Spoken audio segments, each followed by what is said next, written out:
Olá, pessoal. Oi, Karine. O Senado Notícias Revista está no ar. Tudo bem, André? É isso aí. E nós vamos mostrar para vocês tudo o que aconteceu aqui no Senado nessa semana. E olha que aconteceu muita coisa, viu? Acompanhe com a gente. Vamos ver no programa de hoje. Estabilidade no emprego para quem pegar guarda de crianças adotivas em caso de morte dos pais. Ministro da Educação explica aos senadores erros no Enem 2019. E a CPMI das fake news pode indiciar depoente que teria mentido aos senadores. O Senado Notícias Revista começa agora.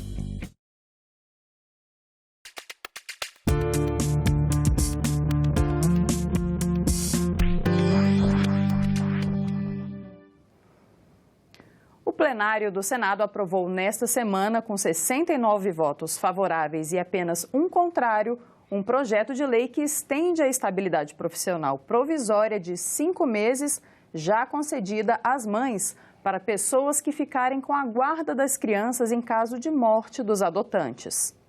Na prática, a proposta dá aos filhos adotivos o direito à igualdade em relação aos filhos naturais. Um direito que já era reconhecido pela Justiça, mas que agora pode ser garantido em lei. O texto ainda precisa ser aprovado pela Câmara dos Deputados. A lei assegura à mãe adotante a estabilidade de 5 meses no emprego a partir da adoção. Agora, os senadores aprovaram a extensão desse direito à pessoa que ficar com a guarda de uma criança em caso de falecimento da mãe adotiva. A Constituição Federal foi justa em relação às mulheres, no que se refere às mães biológicas, assegurando para elas a questão da estabilidade provisória, portanto, no prazo de 5 meses ao seu trabalho. Mas, ao mesmo tempo, também faltou em relação às mães adotivas, não é? E aí nós temos hoje um projeto de lei complementar que vem exatamente preencher essa lacuna. O Supremo Tribunal Federal já tem essa compreensão, já admite isso. Nós estamos apenas colocando na letra da lei. Outro projeto aprovado pelos senadores foi o que proíbe a venda a crianças e adolescentes de acessórios ligados ao fumo, como narguilés, cachimbos, piteiras e papéis para enrolar cigarro. O relator acrescentou ao texto a pena de detenção de 2 a 4 anos e de multa de 3 mil a 10 mil reais para o responsável pela venda. Esse parecer está substanciado em cima de pesquisas que nós fizemos no âmbito científico para demonstrar que nós realmente devemos restringir, proibir, a fim de que crianças e adolescentes possam ficar afastados desse nocivo mal que, infelizmente, assola a nossa sociedade. A Comissão de Constituição e Justiça deve votar na próxima semana a proposta de emenda à Constituição que dá mais flexibilidade para o gasto dos fundos públicos. A proposta faz parte do Plano Mais Brasil. Vamos ver uma reportagem que explica essa proposta de revisão dos fundos. O FUST, Fundo de Universalização dos Serviços de Telecomunicações, é abastecido com 1% do faturamento das operadoras do setor. Ele foi criado para, entre outras coisas, financiar serviços para a população de baixa renda.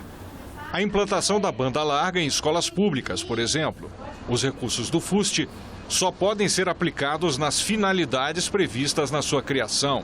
Aliás, essa é a característica de todos os fundos. O Fundo de Marinha Mercante, com quase 9 bilhões de reais.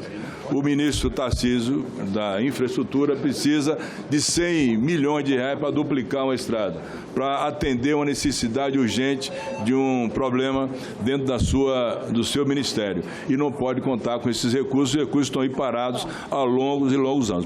Alegando que o dinheiro fica amarrado, o governo encaminhou uma proposta que acaba com todos os fundos não previstos na Constituição Federal, nas Constituições estaduais e nas leis orgânicas municipais.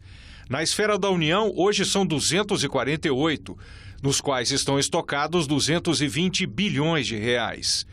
Se os fundos forem extintos, o dinheiro acumulado vai para a conta única do Tesouro Nacional, estadual ou municipal. Os recursos serão usados para abatimento da dívida pública. No Orçamento Federal de 2020, o gasto previsto com a dívida passa de 917 bilhões de reais. montante que poderá ser reduzido com a liberação do dinheiro retido nos fundos. O relator acrescentou destinações. Combate à pobreza, que é fundamental na situação que nós estamos vivendo hoje, com muitos brasileiros abaixo da linha da pobreza, 15 milhões de brasileiros, outros com a renda muito pequena, em torno de R$ 413 por mês para 104 milhões de brasileiros, e depois para investimentos em rodovias, em ferrovias, interiorização do gás e principalmente para a revitalização da bacia do Rio São Francisco, que é uma das minhas lutas aqui no Senado Federal. Temos que revitalizar o Rio São Francisco para garantir água para os estados receptores das águas do Rio São Francisco. Os fundos poderão ser recriados, mas somente por lei complementar, aprovada pelo Congresso, Assembleias Legislativas ou Câmaras Municipais, conforme o caso. O prazo para a recriação é o fim do ano seguinte ao da promulgação da emenda constitucional que acaba com os fundos. Os fundos previstos na Constituição Federal ou nas estaduais ou em leis orgânicas municipais estão preservados, assim como o FAT, Fundo de Amparo ao Trabalhador, que não está previsto na Constituição, mas tem finalidade prevista na Carta Magna. O FAT, FNO, FCO, FNE do Nordeste, Fundeb, Fundo Nacional de Saúde, FPE, FPM, enfim, todos esses fundos constitucionais são resguardados nessa proposta de emenda constitucional. A mesa diretora do Senado escolheu o senador Eduardo Gomes, do MDB de Tocantins, como relator do pedido de cassação da senadora Juíza Selma. A senadora já foi notificada oficialmente da decisão da mesa. No início de janeiro, o Tribunal Superior Eleitoral cassou o mandato da senadora por abuso de poder econômico. Os suplentes da chapa também perderam o mandato. Na mesma decisão, a Justiça Eleitoral convocou nova eleição ao Senado em Mato Grosso. A senadora Juíza Selma Arruda ainda pode recorrer da decisão do Tribunal Superior Eleitoral. Foi por isso que ela entrou com um ofício pedindo para que o Senado espere até que todos os recursos já estejam esgotados para então dar início ao procedimento de cassação. Posso dizer nesse momento que vou cumprir o rito da mesa, que é, nesse instante agora, abrir o prazo de defesa, né, para a defesa da Juíza Selma, da senadora Juíza Selma, e aguardar a apresentação dessa defesa.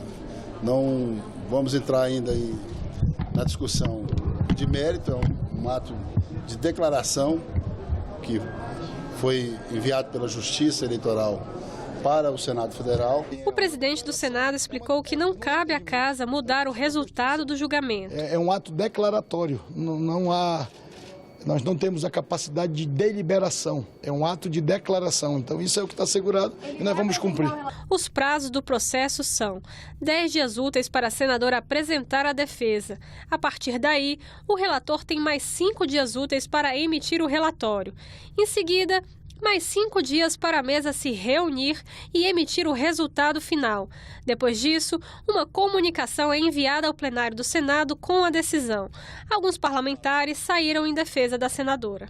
Eu pedi a palavra para reiterar uma sugestão dada em plenário na semana passada, no sentido de que se resguardasse de uma injustiça, cassando agora e depois, através de um recurso extraordinário, a senadora Selma recuperasse o seu mandato. Sustentei de que havia alguma dúvida com relação ao rito, porque em 2005, no caso Capiberibe, houve um rito, e em 2008 houve um outro rito com o senador Expedito Júnior, onde se recomendava, inclusive com o voto do então advogado do Senado, Dr. Bandeira, de que se aguardasse para o trânsito em julgado. André, vamos conferir o que mais aconteceu no Senado durante a semana? Vamos sim, Karine. A Agência Senado tem outras notícias sobre o que rolou de importante por aqui. Vamos conferir agora no nosso Giro de Notícias.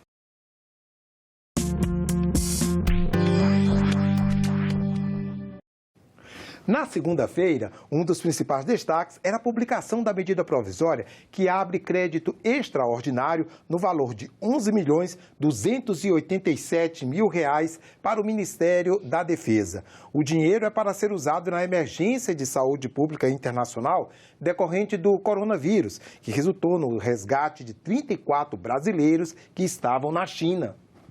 Na terça-feira, a Agência Senado destacava um discurso do senador Paulo Paim. No plenário, ele criticou o projeto do governo que permite a exploração por empresas privadas de minérios, petróleo e recursos hídricos em terras indígenas.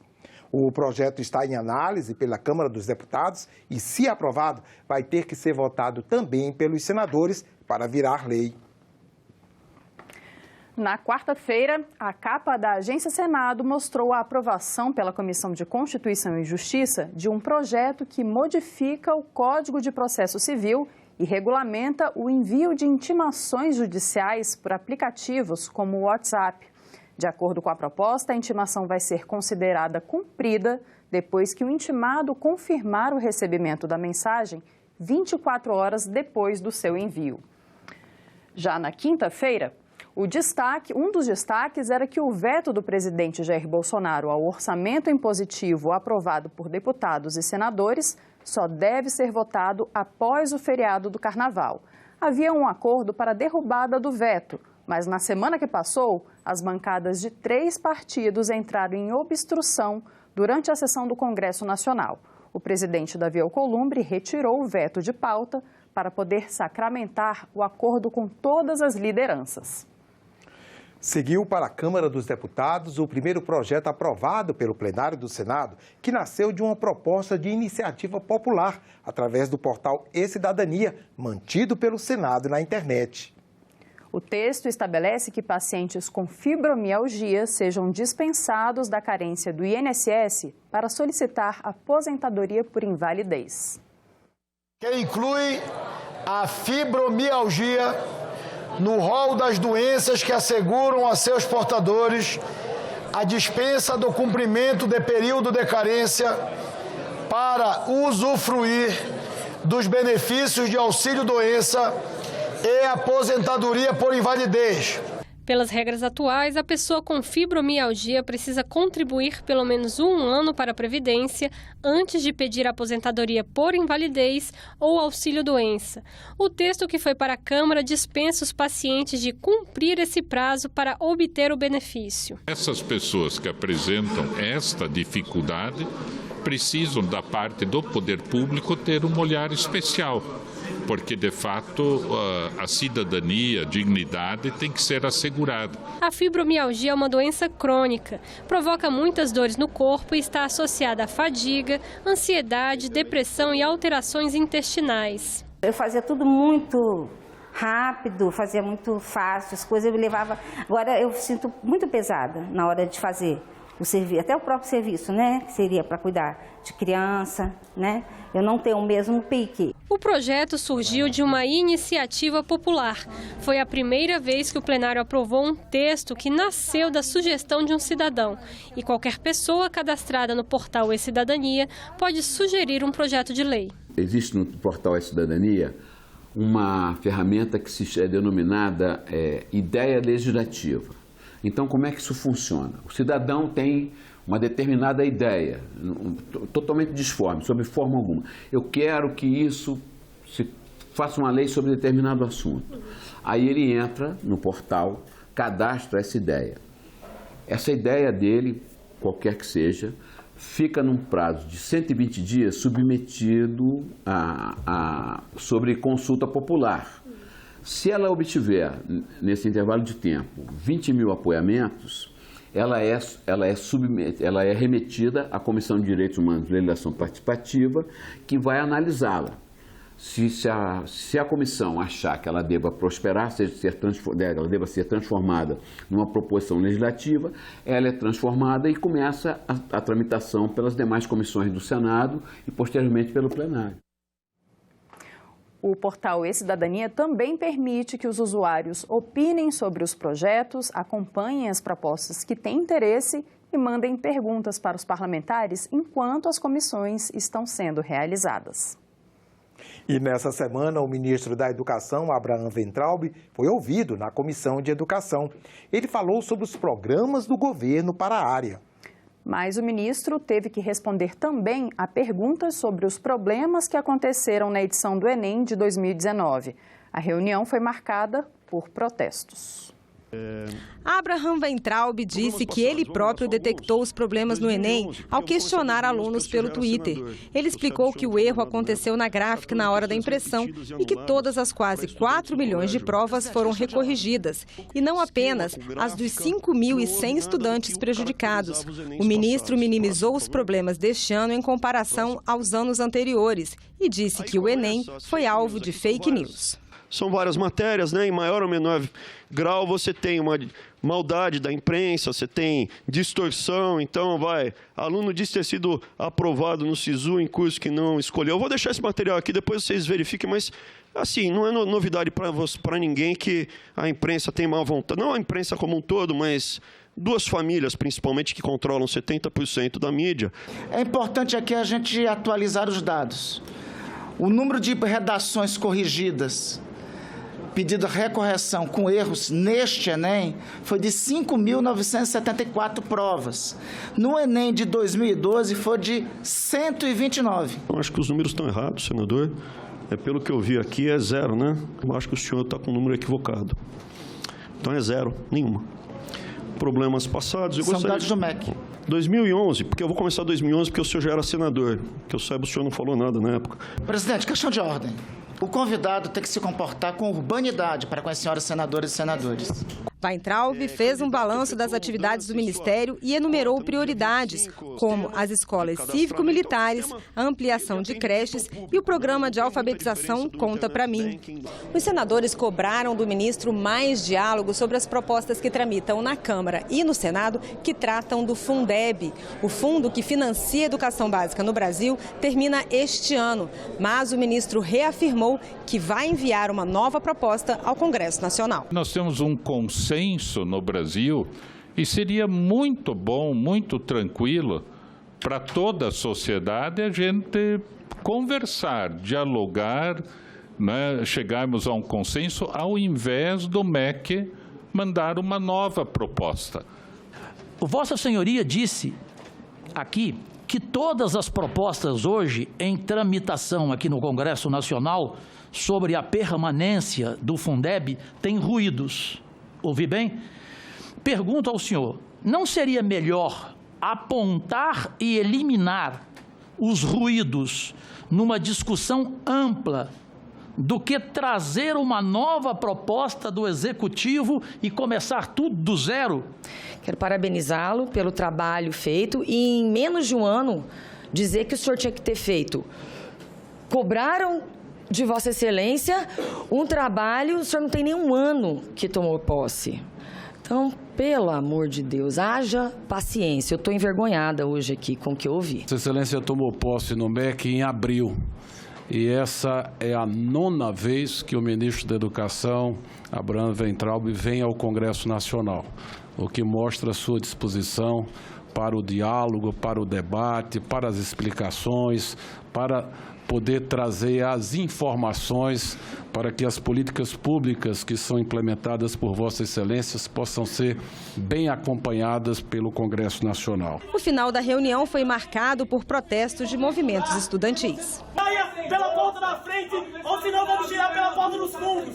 Pede pra sair, Weintraub. Pede pra sair porque tu está destruindo a educação. A CPMI das fake news investiga a disseminação pelas redes sociais de notícias falsas. Nessa semana, a comissão realizou 2 reuniões. Na quarta-feira, repercutiu o depoimento de Hans River na audiência do dia anterior. Senadores estão protocolando uma representação contra o depoente na Procuradoria-Geral da República, porque entendem que ele mentiu na CPI.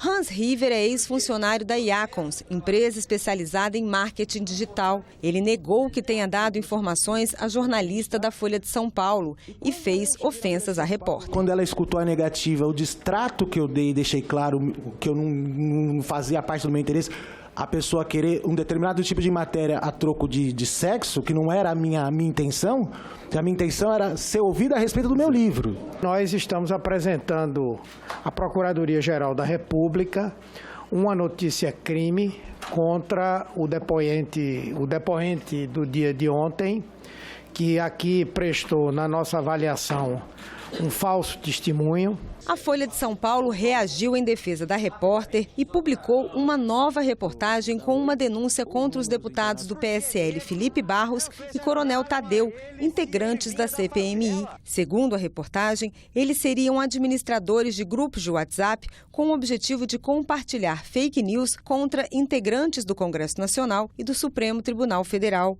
Neste caso, cabe solicitar uma avaliação pela Comissão de Ética. Nós vamos pedir a cassação desses parlamentares por falta de decoro à Comissão de Ética da Câmara dos Deputados. Sabe o que é isso aqui?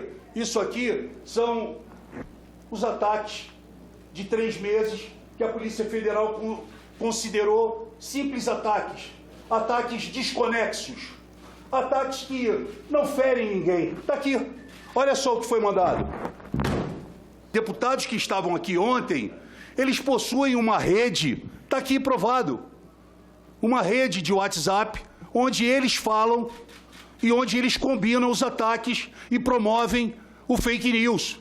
Em conversa com a jornalista da Folha de São Paulo, o presidente da CPMI, senador Ângelo Coronel, disse que colocou a comissão à disposição da repórter, caso ela queira esclarecer os fatos.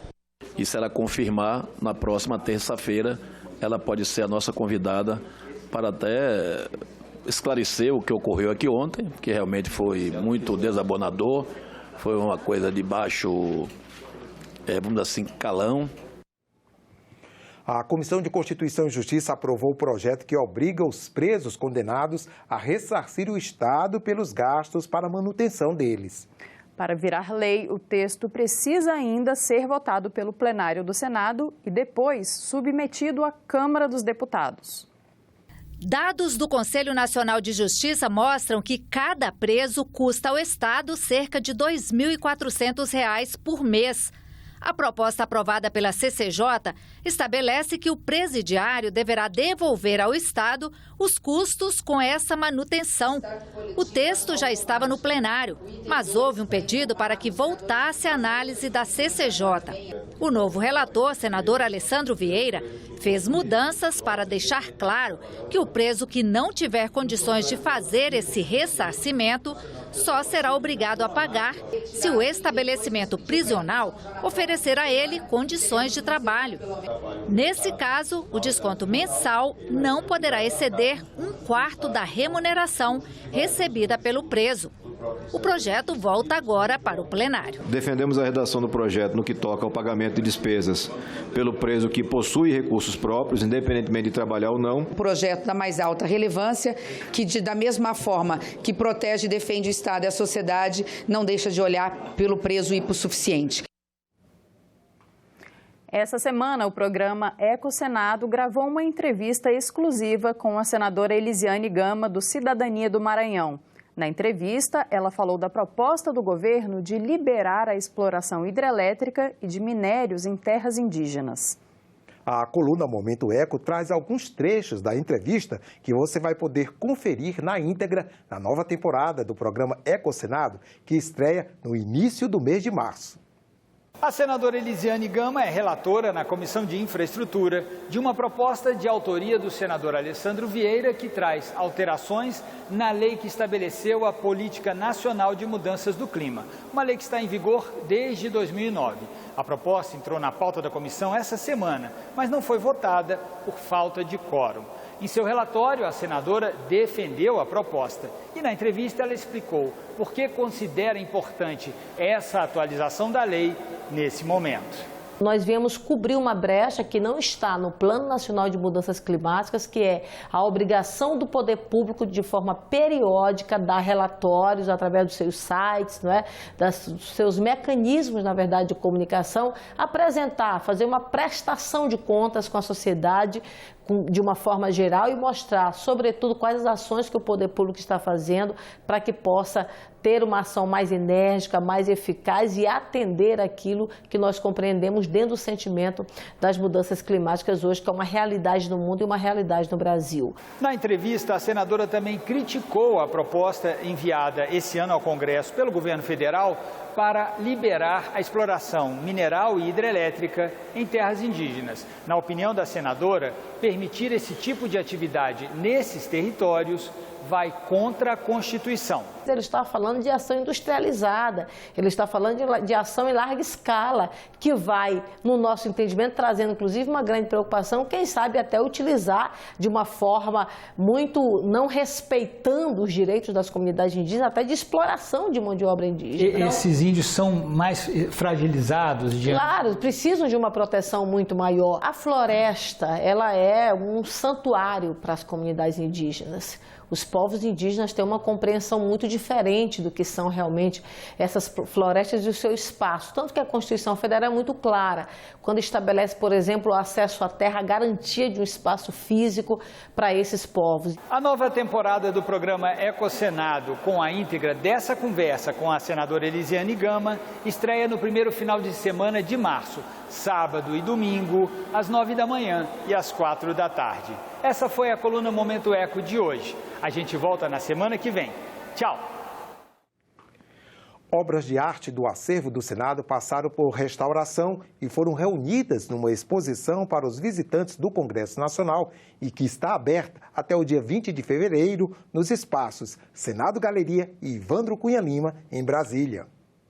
É o projeto Conservação, desenvolvido pelo Museu do Senado, que devolve ao público obras de artistas como Tomio Otaki e Faiga Ostrauer.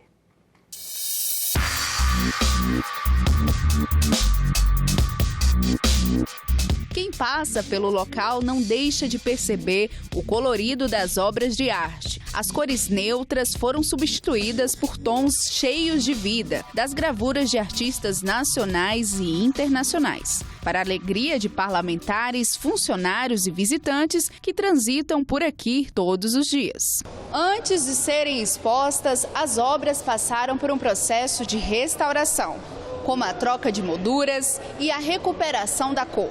O processo é minucioso e pode levar meses para ser concluído. Tem no acervo um patrimônio riquíssimo, proveniente ao longo dos 200 anos da história do Senado e proveniente dos mais diversos artistas. Tem artistas de nomes importantes, relevantes na história tanto brasileira quanto internacional, assim como outros artistas menos conhecidos. O projeto Conservação conta com 67 gravuras do acervo do Senado. 27 delas estão expostas nesta galeria. Artistas renomados como Maria Bonomi, Emanuel Araújo, Tomio Otaki, Renina Katz, Faiga Ostrauer e Irene Buarque estão na exposição. A ideia é democratizar o acesso ao público mesmo, porque essas obras elas ficam restritas à visitação e a partir desse projeto de conservação preventiva a gente consegue colocar isso para o acesso ao público. Entre as obras eu destaco duas, uma da Renina Katz, Onde Estamos, que foi uma obra que recebemos como doação do Itaú Cultural, e outra obra seria da Faiga Ostrauer, que é a gravura 7002, que é uma artista que esse ano ela completa 100 anos, então o Museu do Senado também vai fazer uma homenagem ao centenário da artista.